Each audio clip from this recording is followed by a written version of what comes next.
Assalamualaikum warahmatullahi wabarakatuh. Kami dari kelompok 1 akan mempresentasikan materi teori pemrosesan informasi mata kuliah psikologi dan strategi pembelajaran matematika yang beranggotakan Rasida Novalita Fauzi, Novi Fatmawati, Nurwahi Fuadiyah, Rahma Alfira, dan Rahmatul Laili Anissa. Topik yang akan kami bahas yakni pengertian teori pemrosesan informasi, jenis-jenis memori, faktor penyebab seseorang lupa dan ingat, strategi-strategi yang dapat memperkuat memori seseorang, serta contoh penerapan teori pemrosesan informasi dalam proses belajar mengajar. Topik yang pertama, teori pemrosesan informasi merupakan teori belajar yang digagas oleh Robert Gartney yang berisi gambaran atau model dari kegiatan di dalam otak manusia di saat memproses suatu informasi. Menurut Gartney, belajar adalah proses memperoleh informasi, mengolah informasi, menyimpan, serta mengingat kembali informasi yang dikontrol oleh otak. Dengan kata lain, pemrosesan informasi adalah kegiatan menerima, mengolah, menyimpan, dan memanggil kembali informasi. Menurut Robert Gartney, pemrosesan informasi terdiri dari 4 fase utama. Yang pertama, receiving the stimulus situation, yaitu fase ketika seseorang memperhatikan stimulus tertentu, kemudian menangkap artinya dan memahami stimulus tersebut untuk ditafsirkan sendiri dengan berbagai cara. Misalnya, Golden Age bisa ditafsirkan sebagai jembatan di Amerika atau judul sebuah film. Yang kedua, stage of acquisition, yaitu fase di mana seseorang membentuk asosiasi antara informasi baru dan informasi lama. Yang ketiga ada storage, yaitu fase retensi atau penyimpanan informasi baik ke dalam memori jangka pendek maupun jangka panjang.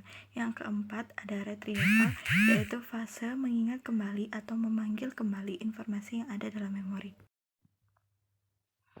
Selanjutnya, jenis-jenis memori. Jenis-jenis memori manusia meliputi 3 macam sistem penyimpanan ingatan. Yang pertama ada sensory memory atau sensory register, merupakan komponen pertama dalam sistem memori. Sensory memory menerima stimuli atau informasi dari lingkungan secara terus-menerus melalui alat penerima atau reseptor kita.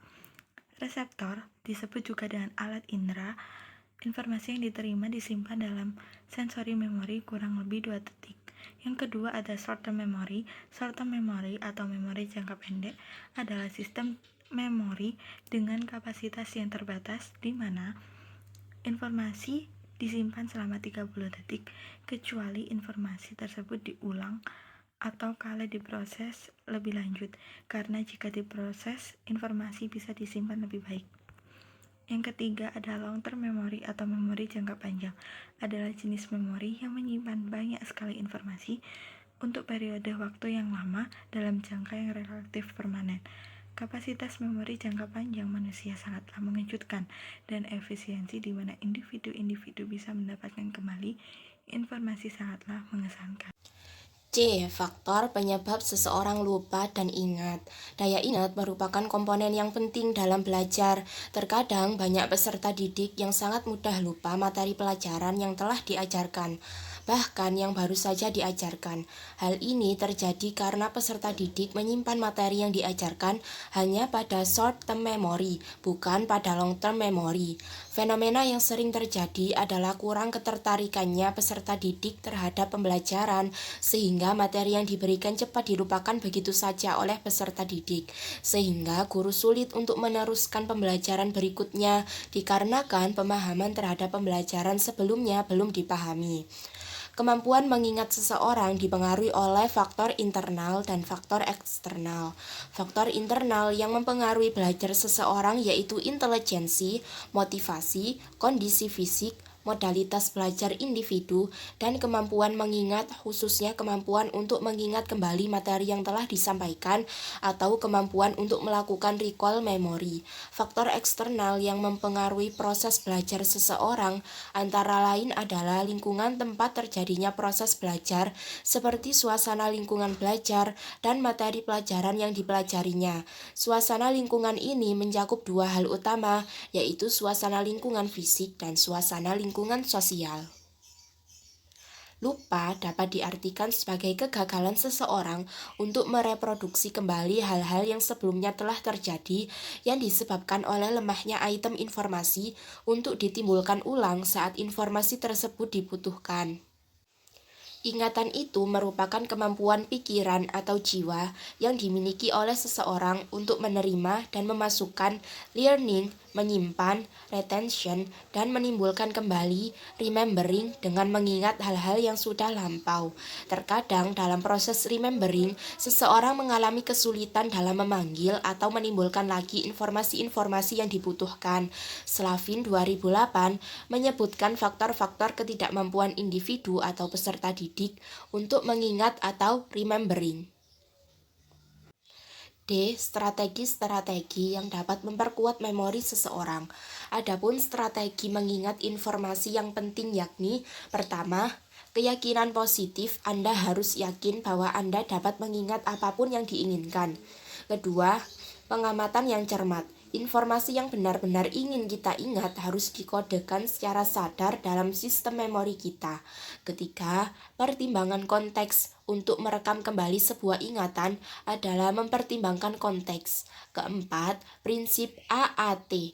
Awal, akhir, dan tengah adalah yang kita temui di awal, kemudian di akhir, dan yang terakhir diingat adalah yang ada di tengah. Yang kelima, berupaya untuk aktif. Adapun cara mempertahankan ingatan dan memperkuat ingatan adalah: pertama, tidur yang cukup. Kedua, buat interval pembelajaran. Ketiga, buatlah menjadi penting. Keempat, gunakanlah. Kelima, simpan dalam wadah kertas. Dan yang keenam, bentuk sebuah kebiasaan. Contoh penerapan teori pemrosesan informasi dalam proses belajar mengajar. Dalam teori pemrosesan informasi, proses memang penting. Namun, yang lebih penting adalah sistem informasi yang diproses itu yang akan dipelajari siswa. Informasi inilah yang akan menentukan proses. Bagaimana proses belajar siswa akan berlangsung sangat ditentukan oleh informasi yang dipelajari. Sesuatu yang sudah dipahami akan lebih mudah diingat siswa daripada sesuatu yang tidak dipahaminya. Contohnya, proses untuk mengingat bilangan 17.081.945 akan jauh lebih mudah daripada proses mengingat bilangan 51.408.799 karena bilangan pertama sudah dikenal para siswa, apalagi jika dikaitkan dengan Hari Kemerdekaan RI pada 17 Agustus 1945 yang dapat ditulis menjadi 17.08.1945. Atau misalkan bilangan yang berhubungan dengan tanggal lahir diri sendiri ataupun angka yang tidak asing bagi kita, sehingga angka itu mudah dihafal karena melekat pada memori otak kita. Contoh penerapan teori pemrosesan informasi lainnya yaitu ketika siswa memperhatikan sesuatu yang menarik bagi dirinya, maka informasi itu akan mudah diingat. Misalkan, pada saat siswa kelas A mempelajari tentang sejarah kemerdekaan Indonesia dengan cara menonton film tentang kemerdekaan Indonesia. Sedangkan kelas B mempelajari tentang kemerdekaan Indonesia dengan penjelasan guru di kelas ataupun dengan membaca buku tentang pelajaran sejarah. Mana yang lebih mudah diingat? Kalau dari pengalaman pribadi saya lebih mudah mengingat melalui menonton film daripada penjelasan guru ataupun membaca buku sejarah. Karena film itu lebih menarik perhatian. Melalui film yang banyak menarik perhatian itu membuat siswa akan lebih mudah mengingat jalan ceritanya. Tapi sebaliknya, proses pembelajaran yang tidak menarik perhatian akan menjadi beban bagi siswa maupun guru. Kan kalau kita lihat biasanya di kelas itu, apalagi untuk pelajaran sejarah ya, pasti kita pernah menemui kondisi di mana ketika guru menjelaskan tentang sejarah secara panjang lebar, siswa akan ngantuk atau bahkan tertidur di kelas. Karena menurut pandangan siswa, cara tersebut atau proses pembelajaran tersebut cenderung membosankan bagi kebanyakan siswa. Akibatnya akan apa? Informasi yang didapat akan mudah dilupa. Maka dari itu, dalam proses pembelajaran matematika, strategi pembelajaran matematika juga sangat penting agar siswa mudah dalam mengingat informasi yang disampaikan pada saat proses pembelajaran berlangsung.